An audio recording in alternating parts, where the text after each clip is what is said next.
Всем привет! Снова у меня Paz Vector Next. Приехал с жалобой на стук, непонятный скрип. Ну, со стуком быстро разобрались. Это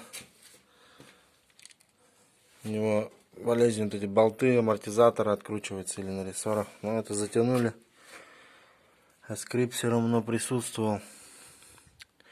Скрип такой, как будто бы рессора на КамАЗе, вот он груженный, такой вот скрип жесткий. Что я тут только не делал. Болты затягивал на шары уже, потому что не видно, что где что откручено было. Рессоры мочил. Уже смазать их, что ли, думал. Все равно вот такой скрип, как хруст от рессор. Потом все-таки нашел эту беду. Оказалось, здесь вот в чем проблема. Откручен вот этот крепеж был. Ну, то есть это вся правая сторона держит там крыло. Ну как, не знаю, что оно тут сделано.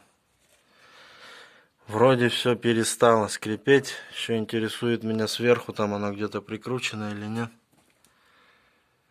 Так что имейте в виду, вот такая бывает на пазиках.